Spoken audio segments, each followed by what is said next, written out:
Are we good? Are we live? Hi everyone, my name is Pierce. I'm the director of the Transnational Literature Series here at Brookline Booksmith and your host for tonight's conversation. I want to open up the space by saying thank you for coming out tonight. The Booksmith has been around since 1961 and that's because of our wonderful community. Your support means we can keep having events like this, so thank you again. As you may know, tonight's event is part of our ongoing Transnational Literature Series, which focuses on stories of migration, the intersection of politics and literature, and works in translation. If you enjoyed tonight's event, please check out our full events lineup online at brooklinebooksmith.com so you don't miss some of the amazing authors we have coming up this fall, both virtually and in store. You can also follow us on Instagram for updates. One of the great joys of events is collaborating with organizations we deeply admire. And we are grateful to be hosting this event tonight in partnership with our friends at the French Library and the Moroccan Writers Association. The French Library is a nonprofit cultural and educational institution dedicated to sharing the richness of French and Francophone cultures with the broader community. From lectures and film screenings to concerts, culinary events, and exhibitions, their dynamic cultural programming welcomes everyone, and I encourage you to explore their many offerings.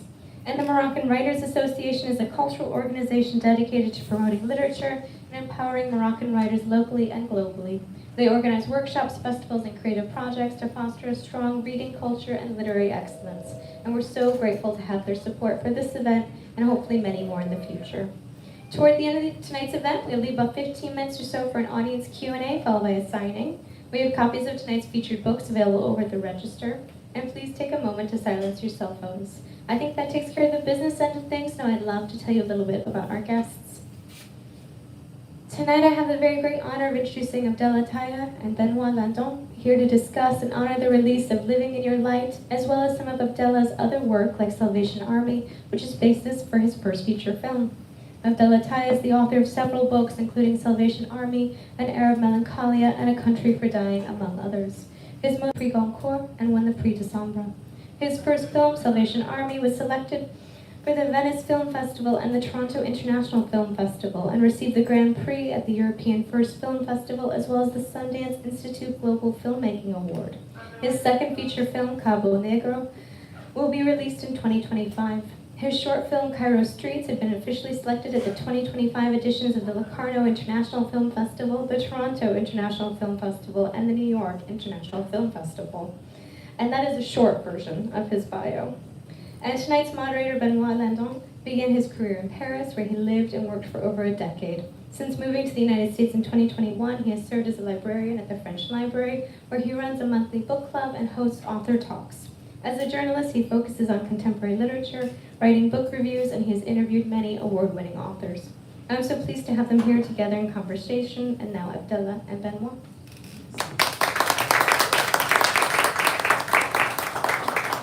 Thank you, Pierce. Hello, everyone. Thank you for being here tonight. I'm really happy to be able to host this conversation.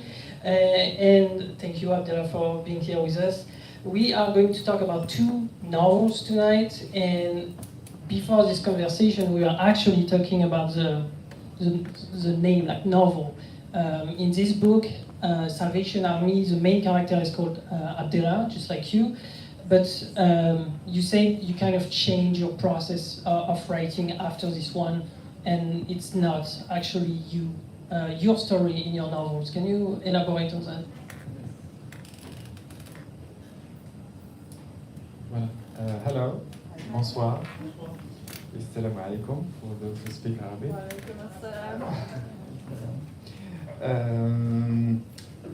Yes, for me, wherever the story is coming from, it cannot be an expression first for what I am. Like, I find that my life, as a daily life, is so boring, the repetition of so many roses. So I don't start about, okay, let's say who is Abdellah Taïa and what tragedies he had in his life. That is never the start for any book or anything I try to write. I think there is something intellectual that happens in my head. My brain can see in the real life things, fragments of things, details, breathing of some people or even me, and I just take them and construct the whole thing in short story or a book. If I don't have this construction of these fragments, chapters, if you want. I will never write a book or anything. I don't come out, I'm not coming from that place where everyone is encouraging me. I was born in the 70s. To be me. So I try to be me, but not too much me. So yes, it's coming. All these books are coming from, we would say, real life. It's very important for me that this is real life, the life around me, the life of me in the 20th century, 21st century, like what is going on in Morocco, in France, in America, what's going on in the world, and the books should represent that. But I will never start a project by saying, okay, how am I doing now? That will be just too much narcissistic and too much dealing with things that are not resolved in real life. So writing should not be about that. For me, my writing is not about resolving my problems. I hope one day I find that man I am waiting for to help me resolve that. But for the rest, I think writing, even in Salvation Army or Arab Melancholia, the hero was Abdellah, but that's a reconstructed Abdellah. Yes, he is real, but it's not totally me. He's much more interesting than me. I'm just like you guys. Like I wake up in the morning, I don't know what's going to happen. For the book, you have to know what is going to happen. I hope it's clear. One interesting thing is also the fact that you don't write in your mother tongue. So your mother tongue is Arabic. And in Morocco, you say French is a social marker of bourgeoisie, and it's also the language of the colonists. So why do you write in French? This is the question of my life, because even me, I don't really how that process happened, because where I grew up, I'm coming from a very poor family, and we were only speaking Arabic, like the majority of the Moroccans, which is normal. Moroccans are Arab or Berber, so French language is not for them, it's the language of French colonialism. But what happened is at some point you understand that in order to find a job in Morocco, or I guess that this is the consequence of the colonialism. Even when the colonialists people leave the French, like they live in the place, the country, Morocco, they're agents. And the rich people, they tend to, they want to identify with the powerful ones, although they know they are the colonialists. It's very weird. So the rich people in Morocco, I remember very well, like from time to time when I had money to go to Rabat. I'm from the city called Saleh. It's near Rabat. There is only a river separating the two. So when we had time to go to, not time, money to pay the bus ticket and to go to Rabat, I don't know, like they would see that you are poor and you are coming from the other side. I think this is the problem. The poverty is inscripted in you. And when you live in certain circumstances, you can tell which one is.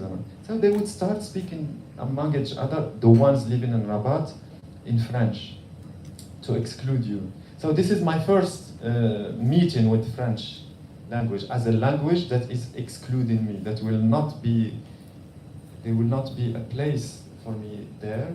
And at first it was fine, because in that house, the mother, especially my mother, was just so much fighting only to bring food and to give us the opportunity to go to school, etc. So we were with her. We were in solidarity with the fights. She had 11 bodies to feed every day. She was I'm really coming from poverty. So we were in solidarity with her. And she hated the French. And she hated the French elite in Morocco, the bourgeois Moroccans speaking French. So she didn't instill in among us the bourgeois Moroccan dream speaking in French. She, as soon as they were appearing on TV, she would destroy them. Like she would, like criticizing them. Like see how they are trying to dominate us with their language, which is not even their language, it's the language of the colonial. So I knew this, and this is very important, this lesson, that this language is not for us, and we don't want it for us, the French one. But later on, when you grow up, you realize that Morocco is still dominated by the influence of La France and French colonialism, and in order to find a job, you have to master that language. So when I arrived finally to this, I arrived with the idea, I'm going to kick this thing, like to punch, to attack this thing, the same way my mother did. Actually, she kicked out the whole society, not only French. And why I choose, it's first to have a chance to have a job. Just for your information, the administration is in Arabic and French. It's not like, it's not existing.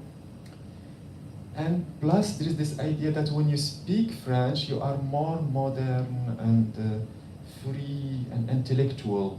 Meaning, if you only speak your own language, Arabic, in our case, you are poor, which is horrible.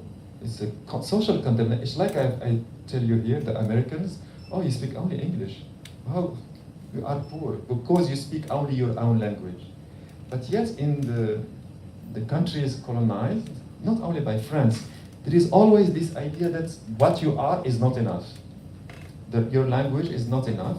And more than that, your language is not rich enough compared to the French language, which is a horrible discrimination, social condemnation, injustice, everything. But my mother, who was illiterate, I think she understood that way before I was born, and she put that as something very important. So I learned French to find a job, and then I wanted to be a filmmaker. And I knew that there is this school in France called La Finis, a very famous school to learn how to be a filmmaker. And my brain told me, you have to master this thing, la langue française, because one day you are going to be among them in Paris, and if you don't speak well their language, you will be immediately excluded. And that's true in France. As soon as an immigrant would make a mistake, they will look. The white French can make any mistakes they want, even on French TV. That's normal. But when you, as an immigrant, you make mistakes, so they will not take you seriously in your artistic dreams to become a writer or a filmmaker. So this is my brain of 15, 16 years old. And I think I was right. Because that's what made me later a writer in French language. But it's not French dream or French imaginaire or French way of finding freedom. It's a language that is called French, but filled with the reality of the poor people. An 11 person in 3 rooms during 20 years fighting for food and having fun and screaming, and one of them is super gay, me. And so, you see, although already at that time I found that reality without having any desire to be a filmmaker or writer, but I found already that reality, what is going on between these 11 bodies in 3 rooms house, incredible. I found my sisters, I am the number 8 of the children. So I was totally in love with them.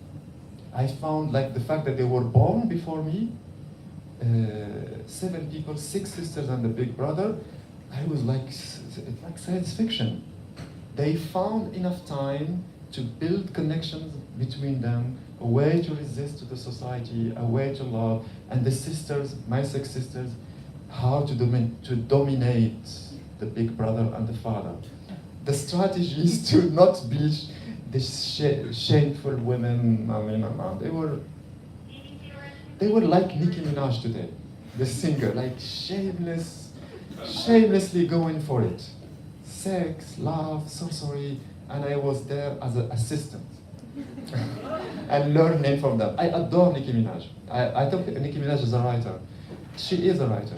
And my sisters were like that, 6 of them. So imagine 6 Nicki Minaj in the house. Making live on Instagram. And the screaming and the strategies, the chaos, the inspiration, the fire. And then they dress up and they go to the streets, hunting for men. And me looking at them. And like I felt that to be gay, I was the luckiest boy in the world, because there was the 6 sisters and I could just steal anything from them, like how to steal, how to hunt man. At first, for me, no one can put me shame on me because I'm gay. Because at first, when I was a little boy, they were all happy to have that gay boy, very effeminate. He was the assistant, he was the commentator, fashion designer, belly dancer. He was everything to them. Like when they wanted to go out in the streets, they would tell them, he's going to protect us. I was protecting no one. I was learning from the sisters how to hunt men.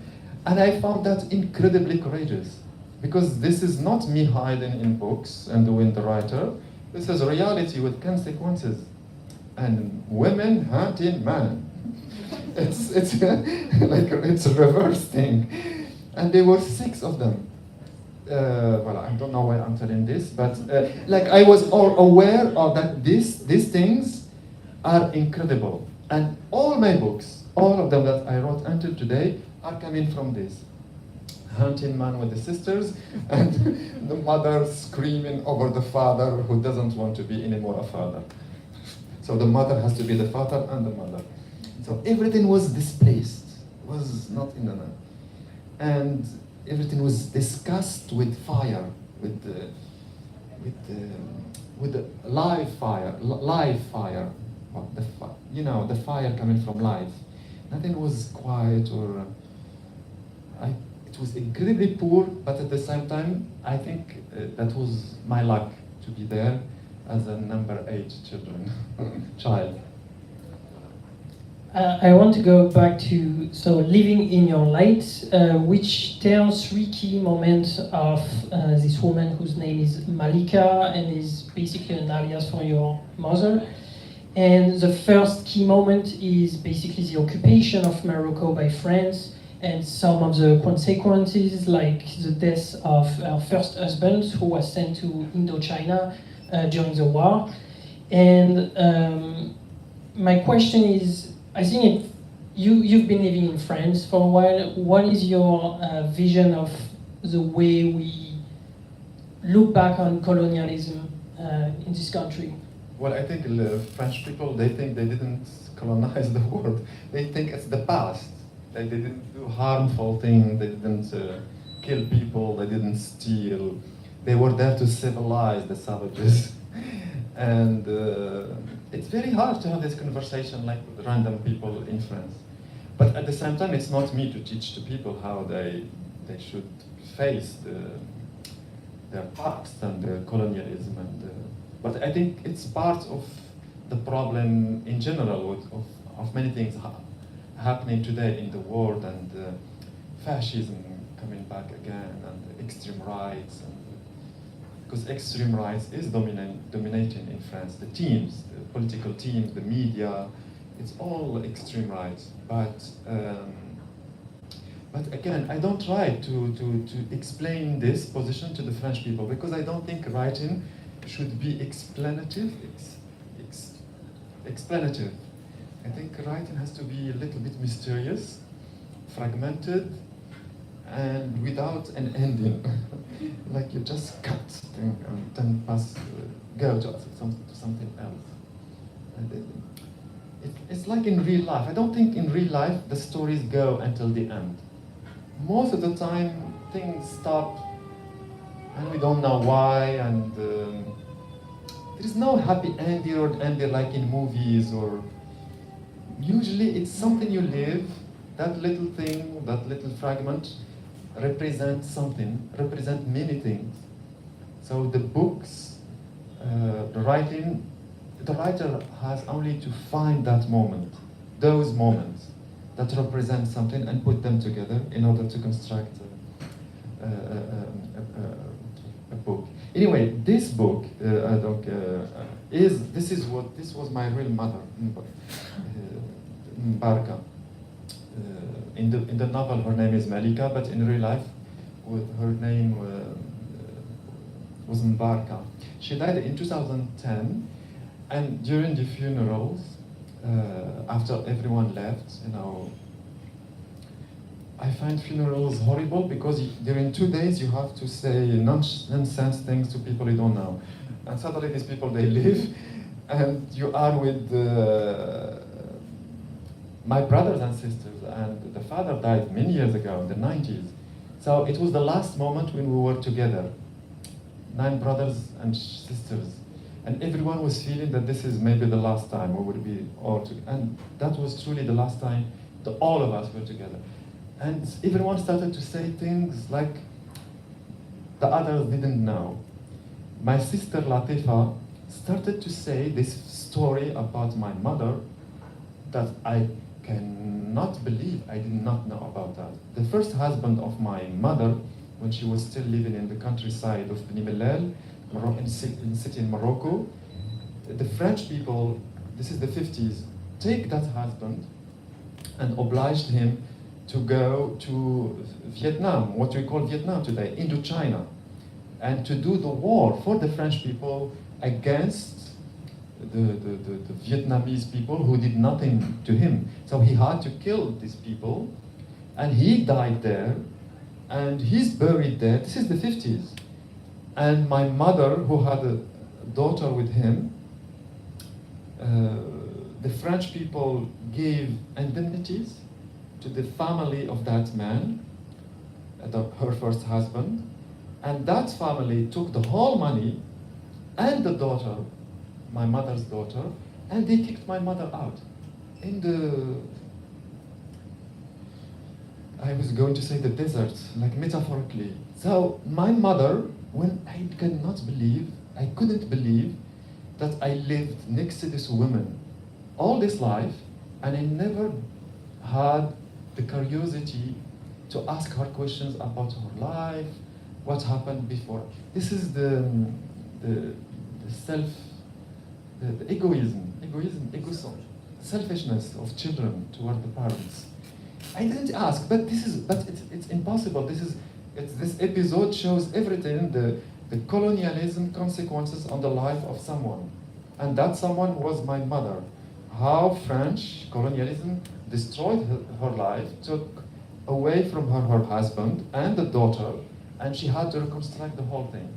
So when I heard my sister Latifa saying this episode of the life of my mother after her death, I realized that I had to write a book about her life and how she faced La France. Because even when the French people left, as I said before, they still exist. So this novel is about a Moroccan woman like boxing, kickboxing, like the French presence in Morocco, and at the same time giving an image of what is a Moroccan woman, because if you see these images, so many people would say, oh, this is just a submissive Islamic Muslim woman, illiterate, and so on. But this woman was Simone de Beauvoir and Michel Foucault. Invented her own theories, practicing, doing things, and resisting, building the house, putting children, feeding the bodies, and constructing the bourgeois dream. It's a lot. But yet, a lot of people who see this image, especially in France, they will say, oh, we should go and take the veil out of her. That's the only thing they would say. They would put on her their prejudices, and they would think she is Muslim, she's not free, without knowing anything about it, without even taking the time to have the minimum knowledge about what this life is. So I thought this novel should be her during 3 moments, but without me, the writer guy, trying to explain the mother or honoring the mother, like to say, oh, this is the mother, this is what she did, my mother was great, no. Because my mother was tough, really tough, and my mother was a sorcerer. So she was not afraid, she was there. She was not sweet, she was like this, she was screaming. So I wanted that voice of hers that I lived with all the time, days and nights, to enter the novel with her speaking. It's just me, I am just the pretext that she would write her novel. Voilà. So it's her voice directly in the literature, not me analyzing the life, intellectually the life of mother, or explaining her resistance or whatever. My mother didn't need that anyway. She knew how to defend herself, she knew which part of the society she would use. She didn't need me, the writer, to honor her in a book. She couldn't care less. So I thought that this novel should be her novel. So the true moments, it's her voice. And I feel like, anyway, I am the continuation of her body, anyway, physically. I'm coming from her body, like I am her. My voice is her voice. No, my voice is, her voice is my voice. My voice is coming from her voice. I continue her voice, literally, not metaphorically. So that's an idea that when I found, okay, this book can be like this. This is the intellectual idea of this book. Like, I don't need to explain my mother, because my mother would not allow anyone to explain her to the others. She would say, stop, I am doing this. I will scream on them. Like sometimes she would come and say, okay, Latifa, Najab, Abdellah, Mustafa, come with me. And we would follow her, and she would go to a house, and then knock on the door, and the women or the men would open the door, and she would start yelling. And then we understand that she had something against that guy for many years. And suddenly she would feel this is the right moment to yell at that guy. Come with me, the children. Let's come for the performance of Nicki Minaj. Like, well, she needed spectators and followers.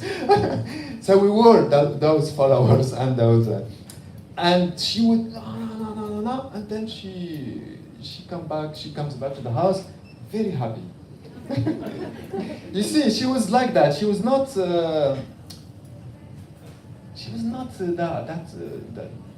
That woman needing blessing or from others, or doing, okay, hesitating, should I do this, should I do that, or needing the father's approval, her husband, our father. It was really her husband. This is how we saw it. Because she exiled him in that house, she gives him a room there. It's like the exile, no man's land for him. It was 3 rooms, the no man's land for the father, and 1 room for the big brother, because she made him think that he is the king, but he was no king. And the last room, it was all of us, the 6 sisters, her, the little brother, and me, 9 people. So the father, this is what I put in my film, when he wanted sex with her, he had to come to that room in front of us, begging for sex, romantically, between you. So she all the relationships, all the way, it was so much influenced by her, not in orthodox way, not in what a woman would submissive, shy, waiting for the husband to come and what he's going to think, and no. It was not her. And anyway, I find that women more modern than so many women I met in my life, including women I know now. Because there is something that to women, I don't know why, when they are next to men, I'm talking about straight people, they become little girls. Speaking little girls, they wanted the approval of that man. My mother, I never saw her needing that approval, meaning that she fixed that way before I was born, and literally that's why I became a writer, because I just took from this.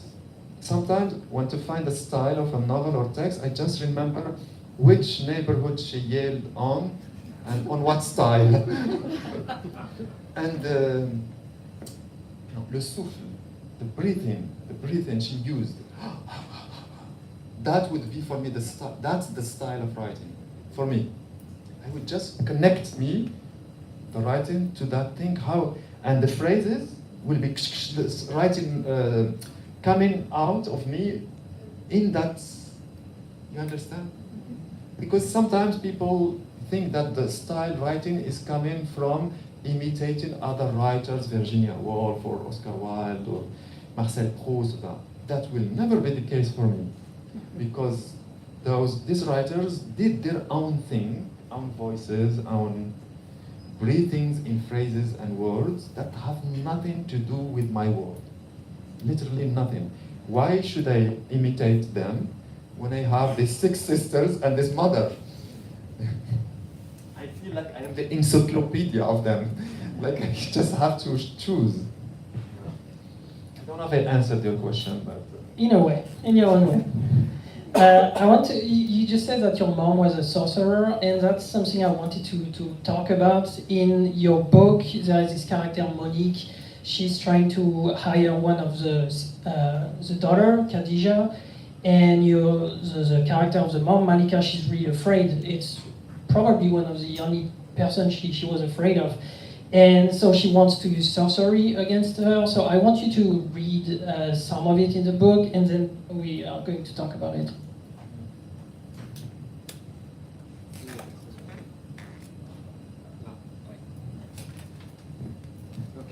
Excuse my English, I'm going to do my best.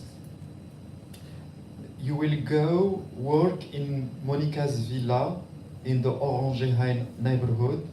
It's not far from the National Library, but only for 2 weeks. During those 2 weeks, you'll have access to Monique's private life, to the innermost reaches of her routine, her furniture, her clothing, her kitchen and her bathroom, her terrace and her garden. You will be there day and night. She's speaking, this is the mother speaking to her daughter Khadija. Monique wants Khadija to be her maid. The mother is not okay with that. But at some point, in order to make Monique go away without hiring Khadija, they are planning to put sorcery on Monique. So you will be there day and night. You will observe everything very attentively. You will record it all in your head, and at the end of the first week, you'll come back and tell me every detail about Monique's life and that of her husband and their 2 sons. I want to know everything about them, everything about her. I want you to strip her bare in front of me, her faults, her fixations, her filth. I want you to enter her existence without her permission, as she did without consulting me, without my blessing, how she entered my home, ate in my home, and with her beautiful white skin, seduced everyone in the family. You'll do this, Khadija. I'm not giving you a choice. So the story is, the mother is in the hammam, the public baths. She goes there once a week. She goes alone. When she comes back to the house, the children and the husband are only talking about this woman called Monique. She came to the National Library where the father is working as a guy cleaning, shawish we call it in Moroccan. And this Monique, she has affection for that man, the father, and she wants to save him, to save his children.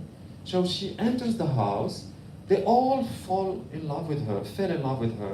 They prepare tea for her, and she decided that one of these children, these 6 daughters, she's going to choose one of them to be her maid. in the villa. When the mother, Malika, comes back to the house, she found all this colonial dream in her house, in the hearts of her children. Even everyone is in love with that Monique woman, and everyone is happy that the future of the most beautiful of her daughters, Khadija, is to be a maid for a French woman who's still colonial on her head and is still in Morocco. This is the 60s. She can't leave Morocco because she is in love with Morocco as an Orientalist place. And the mother cannot stand that. So she understands that she has to do some decolonization in that house. That happened during 1 hour. It's 1 hour of that. Monique needed 1 hour to enter that house and to colonize the whole people, because the mother had other dreams for her children. She told them, now we are living in Rabat. I have 6 sisters. They are all beautiful. There are so many important men living in this Rabat capital. We are going to steal this man, and you are going to marry one of these men. You are to bring me money with your beauty. This is her. We can be against that, but that was her strategy. You are beautiful. And here comes Monique. Monique thinks by hiring one of these girls and making her maid, that Khadija, this is the bright future for Khadija. So the mother has to clean the hearts of her children and the husband, because they all really think that Monique is a good person because she's beautiful, she's white. They are only in love with her white skin. In Morocco, that is the consequences as well of the colonialism. The white skin, like they are all dreaming about have white skin wife from Fez, the city of Fez, etc., etc. So in the first chapter, she had to fight French, sending her husband to Indochina. In the second chapter, she has to fight Monique, who entered her house in her absence and colonized everyone. How easy for a Western guy or woman to come and to enter your house, and everyone is submitting to that stuff. So she has to stop that woman. That's the second chapter. Not only Khadija is not going to be the maid, but she has to give a lesson to that Monique. Because how dare she enter her house and speak to her children, to her husband this way, and thinking that she is the good person saving her family. You know, so many Western people are still acting that way until now. So at first she sent Khadija to put sorcery on her, because this is her way of resisting. The Monique puts bad things in her house. She has to put bad things in her house too. You see, this is her way of thinking. But that's not enough for her. She is going to give her a rendezvous. A rendezvous? The mother, the illiterate Moroccan mother, is asking Monique for a rendezvous in a very specific place in Rabat to tell her what? The answer now. Khadija will not be your maid. But it will be in a place and a moment and an hour that she fixed. Voilà. This is the second chapter. Voilà. It's about this idea that there is always people when you are poor that they think that they know better your life, and you are not intelligent.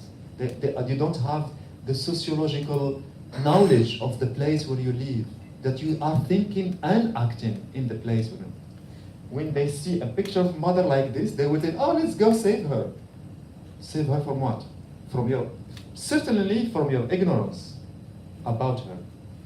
So that's why I told you this woman, didn't need me to honor her as a woman or as a mother. She knew already how to, when she wants to tell you what she has to tell you, she will tell you. And if you bring the police, okay, let's go to the police. She was like that.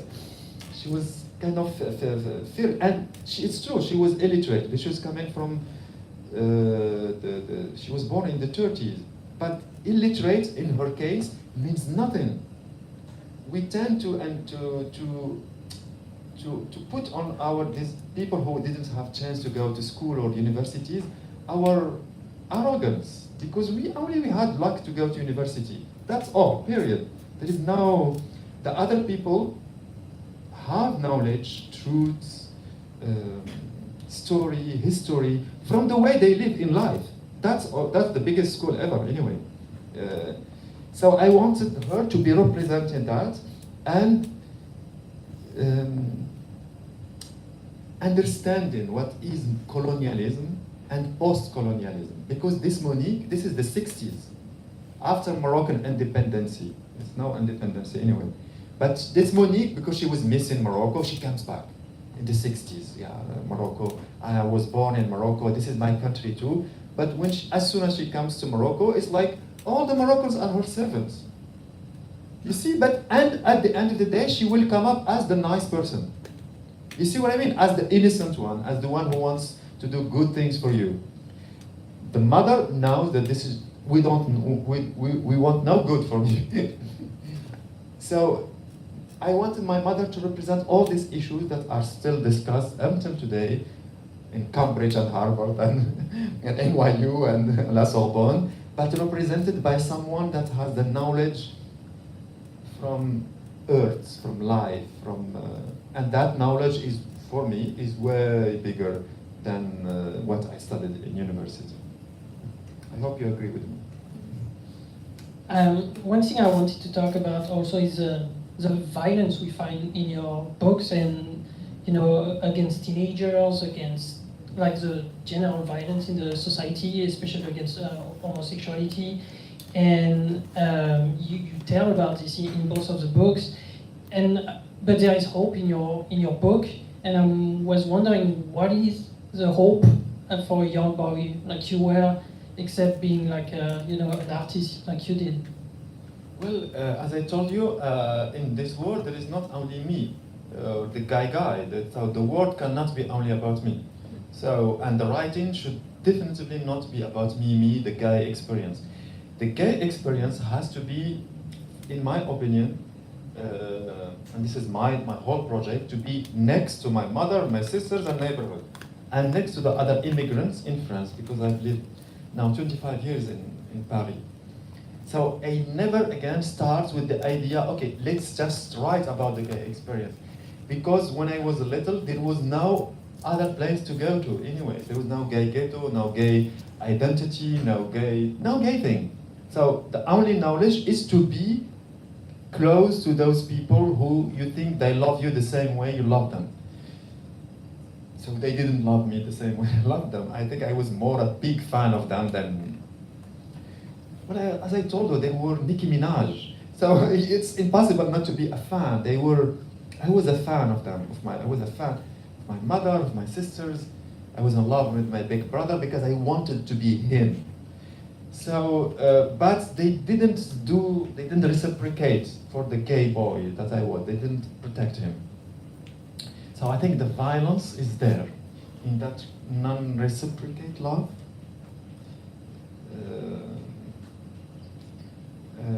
And that, I don't know how to say it, because I don't want to put, that loneliness they push you into, that little corner. But there is no way to live alone when you have 8 brothers and sisters. It seems not animalistically normal, like as animals, as kittens, like cats. When cats, they come to the war, they stick to, why they stick to each other? Because otherwise they're going to die. If they don't, they warm each other. Meaning they survive by sticking to each other. So why to become a gay guy alone? Yes, there was no gay people around me, like really gay and fabulous like I was. It was, I think, a fabulous little thing. They were attracted to that and ashamed of that. They wanted to touch that, and they will tell you don't exist. They wanted you to be that thing they will spit on. They wanted to be that thing they will, oh, now there is a marriage, let's come do the dancing for us, we'll give you some money. I wanted the money. I did the dancing. But later they would do horrible, horrible, horrible things to you. So it's this impossible decision to make. Where to go to save yourself, when in fact there is nowhere to go.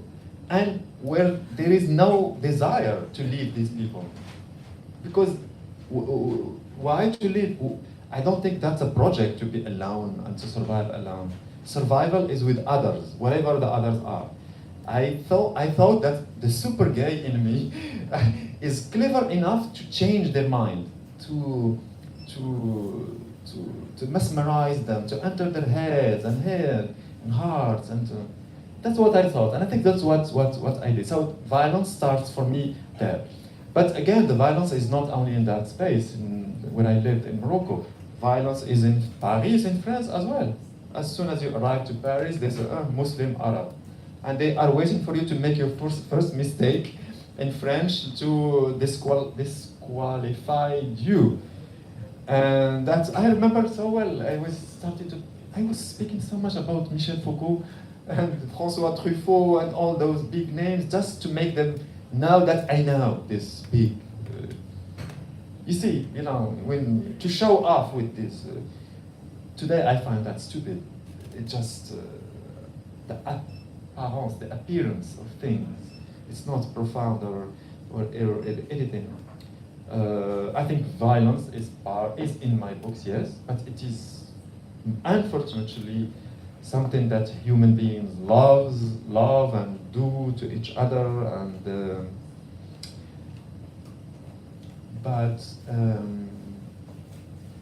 but again, well, as I told you earlier, the mother going knocking on the door, yelling at people. Me, at those moments, that was for me pure poetry.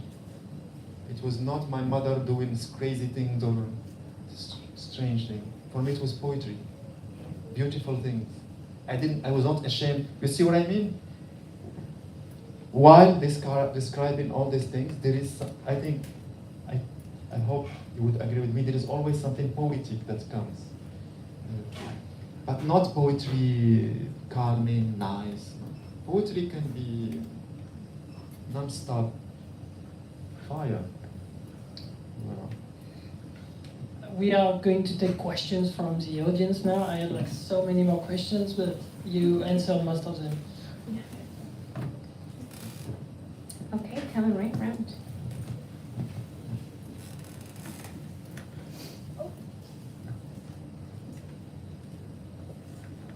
Hi. Thank you so much for sharing your mother, or sharing the words of your mother. Thank you. Just so lovely, so beautiful. Is that an actual photo of your mother? Yes, this was my real mother. She was actually very beautiful. She was. Yeah. Yes, she was. I didn't think of her like that beautiful, but after she died, I saw that. Yeah. How sad. I never told my mother that she was beautiful. Like, this is. Yeah, we should tell each other as well. Beautiful. Yes, it's amazing. Yeah, especially the mothers. We should. Yes. In Morocco, in Islam, they said that paradise is under the feet of the mother. Mm-hmm. I think that's not a metaphor. That's the truth. Yes. The mothers do everything, and they agree. get nothing, unfortunately. Exactly. Now, I do have a question. Yes. I wanted to know if you grew up in, it sounds like it was deep poverty, a big family. What was your journey in becoming so, obviously, so literate, so literate and so well educated? What was your literary journey growing up? Yeah, with some details. How is it that you were? It's just. It seems to be a very different world that you entered, so that you were able to go back and view your family and your mother in the eyes of a poet. Well, I think literature, culture, books, it's not only in that space we call culture or this place, bookshop. I think books exist as well in, you have some people, they speak in a way that is writing. For me, that's writing, oral things. So maybe it's not considered as writing, but for me that was and is still the biggest inspiration. As I told you, I am just a good thief.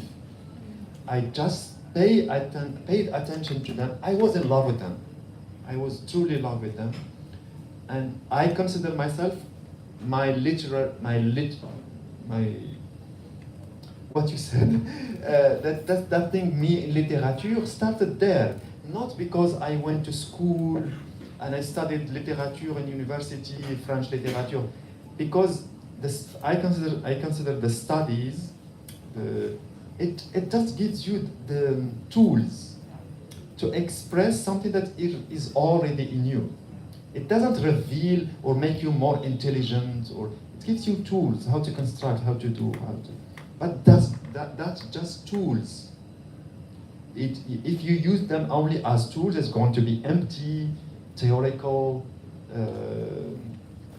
But luckily for me, the screaming of the mother, the sorcery you had to wake up at 1 a.m. in the middle of the night to go out and to put sorcery on people, that's such a huge bravery. And to be caught. Sometimes they were caught and they had bad reputation in the neighborhood, but yet they would come up to that, okay, we don't care about these bitches, let's go. They would come they were facing all the enemies. My mother was facing the enemies. She was not only she was facing the enemies, but she was preparing what are going to tell them.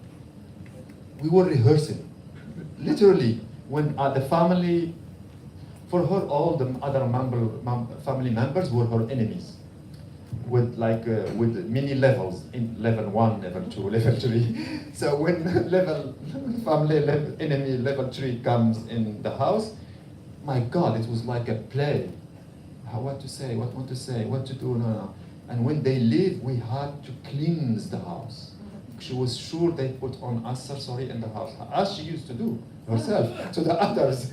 So that craziness, that chaos, that inspiring out of their mind people, my mother and my sisters, I find it incredibly inspiring. I think my writing started there, and I'm so lucky I was among them. And they were not ashamed of next to me to do these things that might be considered by others as shameful, or this is not nice people. You see what I mean? Like hunting with my sisters, men. Like my sisters were not ashamed of me to do it. So I consider that this is where I started to write. I have to say, you're simplifying a gift so that you're sitting in Brookline, Massachusetts, today, on this day, and sharing your story. It's just a gift that you are sharing. I deeply think that the writer is not one person, it's not only me. I think it's the memories of other people in me, and a book is multiple memories coming out. That's why I told it's not me. I'm not interested in that. If I start with me, it's neuroses unresolved. Happiness, solitude, unsatisfactions. Well, that's not a material of books, it's just a sad book. I wanted my book to be a little bit happy and exciting, and I want to be Nicki Minaj, that's my target. I want to be excited, to make the people excited with my books. So you see what I mean? So it's not only me. So yes, I studied Marcel Proust, and I studied Marguerite Duras, and I can give you a whole talk about that if you want. But there were other people who can do that better than me. What I am more specialist on is the life of my mother and why my father was so weak, for instance. I can write books about that. You see, because that's the material entering me without me studying it in order to write a book. You see what I mean? Because that would be a little bit fake or false. But yes, I studied. I did Marcel Proust. I did all that stuff. So I was one of these people too. And I'm not against these people, but I am aware of the fact that my mother and my sisters need me to because I don't know how to say. Sometimes we speak about the poor people in a poor way, like they are. You see, because we are more than them. No, like they don't deserve the high quality style or the depth or to film them or to write about them in a miserable way. Ça s'appelle le misérabilisme. So I think they deserve better, and I'm here to do better for them. Thank you. Thank you so much. I'm very curious the way you describe your sense of your mother and your sisters as these magical, powerful, dramatic, poetic, Yes. blah, blah, blah beings. Yes. And you do it very magically, I Merci. should add. Thank But- you. but- I took everything from them. I'm just imitating them. But I'm curious about the extent to which you perceived all this. I mean, it's a hard question to answer. Yeah, but But as a child, you know, I mean, because we're always looking back at ourselves as children, and it's very hard to know, to be able to articulate what we knew and how we knew it as children. yes. But do you see what I'm getting at? Like, how much did you know all this as a child, and how much is it retrospective that you kind of vaguely sensed? Do you understand what I'm asking? It's really, I'm going to give you an example. Yeah. That they were in love with old Egyptian movies before me. Mhm. So it was like old Egyptian movies from the 40s, 50s that they were Moroccan TV would show them once a week. It was like a sect.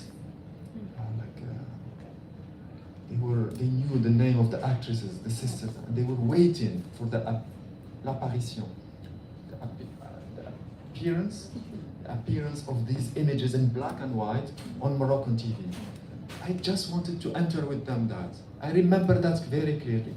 Sitting next to them, 11 bodies and 7 bodies under the same blanket, crying, screaming. Already at that time, I was aware of that. I was not saying myself, I'm going to write that, Right. or to be a writer, to be... But I guess that's maybe the gay experience, or maybe the gay key that would explain your question. Because I am gay, there is no one else like me. So the gay thing, it's this danger they put you in, this death danger. Something, you feel something is bad is going to happen. So I just, sometimes it just stuck to them.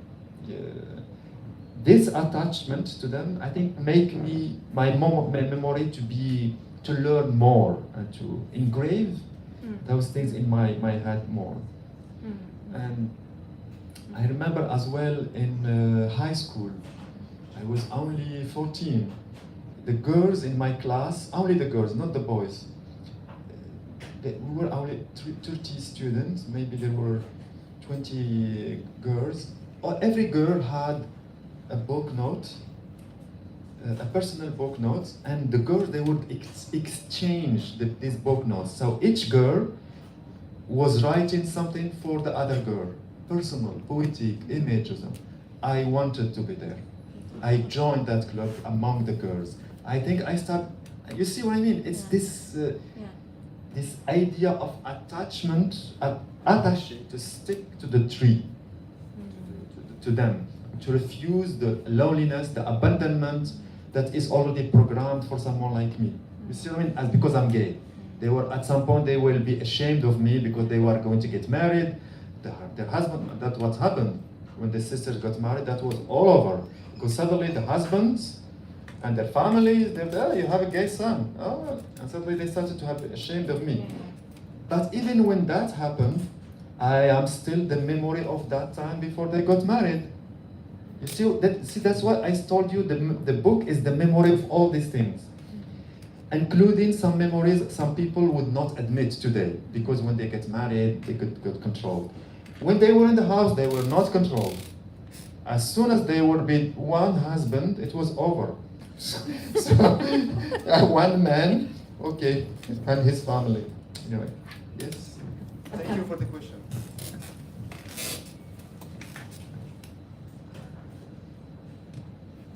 I wanted to ask you actually about someone from a different generation, I guess close to your mother's generation. I wondered if, in your 20s, I guess your early 20s, before you moved to Europe, and then later after you moved to Paris, if you were marked at all by Gisèle Halimi, like if you look, Gisèle Halimi? yes, I didn't know anything about Gisèle Halimi until I arrived to France. Yeah. Because this is too intellectual, I'm telling you, this is the poor world. Yeah. And we are in our cultural references. Anything that is Giselle Halimi or even Moroccan writers, or it seemed to us it's not for us. Something in the society was telling us this is not you. You should not be doing that. So the influence of that was not there at that time. But of course, after when I studied, of course I knew Giselle Halimi, etc. But again, the influence, real influence, starts at the early age. So I guess then I wonder, what if anything did that mean for you? Like the second part of it, right? Like having someone who's also come from the Maghreb, who's advocating for gay rights, who's sort of coming from North Africa and then moves to France, has this immense success in France, is this huge figure in France, and is actually marking France, shaping France, you know, with her background. And then also, I don't know if you would see a similarity here. There's obviously big differences as well, but who was also sort of an other in her own family, being a girl, very different kind of otherness. But I wonder, you know, when you have figures like that, what, if anything, did that mean for you? Sort of, beside, you know, people like Benoit, you have the Halimi who are differently. No, that's very important. But I guess I have this arrogance to believe that the world in me has to stay in that inner circle of its influences. That world doesn't need any other, whatever that influence could be. Otherwise, it would become comparisons, and just comparisons, influences that didn't exist at that time. It's like sometimes you use a theory to validate a life of someone. When in fact I told you, I think I've said that this now many times, this women didn't need that validation from anyone. So they were that fearless in a context where the laws were against them. The men were taking all the power. I'm not saying that that the man was. My father was nice, but the other men were not nice. And actually, my father was nice because the mother dethroned him, but she emasculated him at some point, I think. But you see what I mean? Because as a writer of literature, you have to. It's something that is the unconscious things has to stay in that purity, if I might say, purity. You know? If I start comparing that to that, and plus I am one of those guys, as soon as I start comparing, I feel small. I feel bad, I feel like I have nothing to say. Giselle Halimi said it all, what I'm going to bring to the world. You see what I mean? Because of Giselle Halimi, of course she did incredible, huge. She is a huge person. But I never knew about her, I think, until the age of 20 or 21. I was already in university, meaning it's too late to influence what I am going to do as a writer, not as a... But of course I love her, she's a huge and a great person. Any last burning questions? Yes, I'm coming over. She said burning question. This is red hot. Now, I was curious about the circumstances of the photograph of your mother that appears on the book, and wondered if there was a story behind that. Was it a special occasion? Because photographs among poor people aren't always super common. Yes, absolutely. I don't have that many photographs of her, but I do know that this photograph was taken in her 40s when she was allowed to have this as well. This is the French version, the paperback French version. The picture was in black and white, actually, for the ID, the Moroccan ID, and for the book I made them colorize it to make her eyes come up more, come out. Like it's all stands up. It's all in her eyes. Like this is not the eyes of a woman submissive. Certainly not. So I wanted that. That's what we call it. So I don't know if you do this in America. When I was mid school and high school, with the best friends, we gave each other the small pictures, the ID pictures. I don't know if people, well, I guess today with social media, no one maybe do that. But I have small thing with all the pictures of my mother, sisters, some of my best friends. That's just ID pictures. And I have even photocopies of some ID pictures of some person I know. I keep carrying them. I don't know if people still do that, but They do, yeah. They'll have like small photos in their wallets or something, yeah. yeah, but you have all of them as memory, because so many of these people I have no idea now what they exist to. And among this picture there was that this picture of my mother. She gave it to me as I guess as I don't know. She gave it to me. She had only that one. She gave me that exists. I still have it. And when the book was about to appear on paperback, suddenly I saw the connection. I said, okay, this has to be on the cover of the book. You know. But that's huge, like that little picture was not lost or anything. You know. That's a beautiful last question. Thank you. Thank you both so much. This has been incredible. Thank you so much.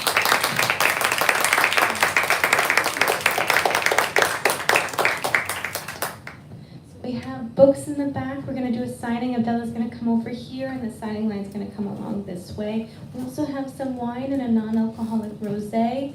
Enjoy. Thank you all for coming out tonight.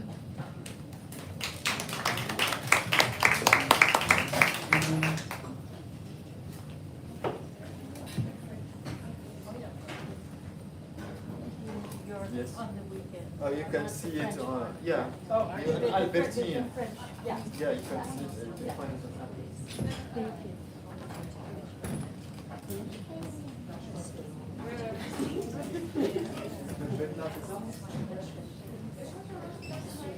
Ah oui. Ça maintenant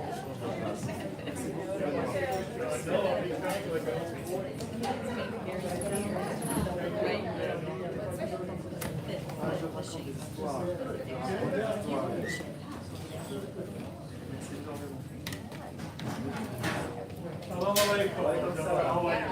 Thank you for coming after tomorrow. Yesterday. Yeah, I saw the movie. On va être fini. My name is Steve. Steve wrote that, but they. No, it's Ed. No. TH. My first teacher told me today it's Stefan. Stephen. Yeah. English is Stefan. And I've read the They would also sometimes it's called, Yeah, this that's is like like Chris went Wentz to with years a ago, B. and That's and then you got like French books, lyrica. I also do Steve. So you can get it from there. I have a trainer. And they do have a reading. There, your They have like a sort of section. So it is what they call it.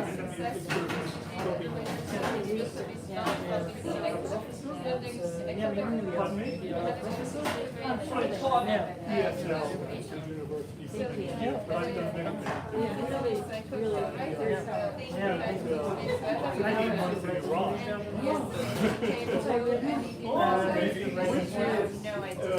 I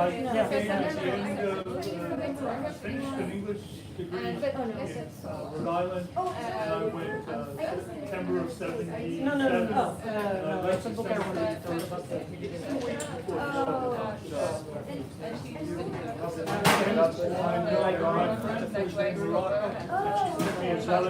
I almost wore that into this. Thanks so much. Thank you. Salam alaikum.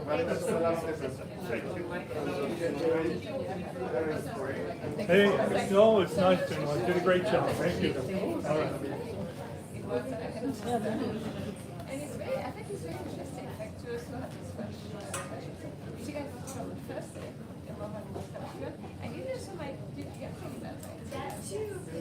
you want to ever sometimes, you know,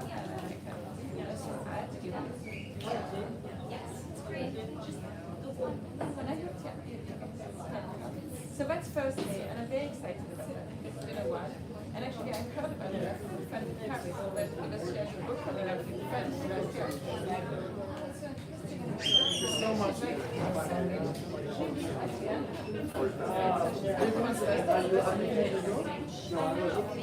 This short movie that I did called Karen Street. I just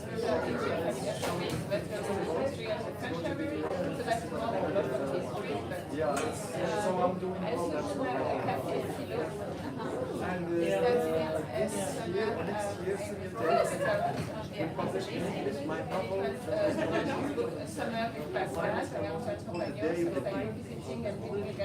Voilà, by celebrate this time. Thank you so much, everyone. Salam. So the next one, I'm going to post it. It's going to be a mix of and in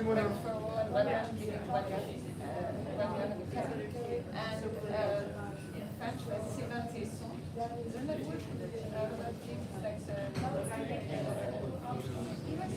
There's a lot of going on this expedition, like looking for the leopard, and like, you know, like spending like months in the Himalaya, like -40, and he wrote this book, and he wanted to look for little cabins in Taïa in Siberia for 6 months, and he released the book, went there to live in the forest and nature, and I'm like, trying to say, but I'm going to reach it, so I think that's going to be very interesting. Yes, and next, Nicola. Yeah, please. I hope you will. Inshallah, the courage and the right time for him to do that. Let's hope for the best for him. Well, I guess it's a lot of things.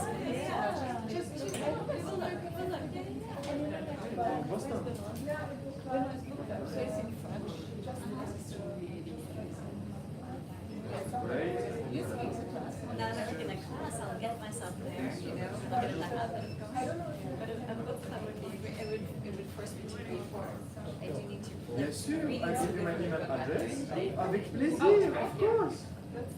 Absolutely. You know, if you forget my email address, gmail.com. It's easy. There is no at gmail.com. There is no double only. Voilà. If I forget, please forget here. So Mona. Right, whereas if you شوفي يا منى like, بالعربي ولا we don't even have access to, I بالعربي؟ don't have access to Fetch Mail. But if I tried to do it, you wouldn't do it. عزيزتي. Then it won't be like, And so looking at it at home by myself, if I want to talk to her, it's like, you know, I would do it, I would skip through, I would not, you know, it's probably sitting there. no, I'm not interested in watching the الله videos. يبارك فيك يا منى.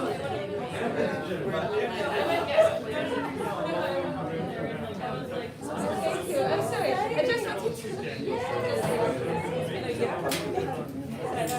عارف انا فاهم الموضوع حتى سويت يا اسيت سويت ما يبقى they cannot resist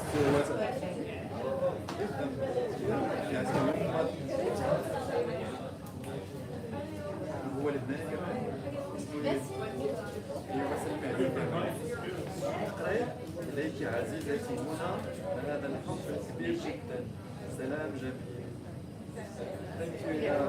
والايميل ادريس اكتبه لك ولا بقرا عليك؟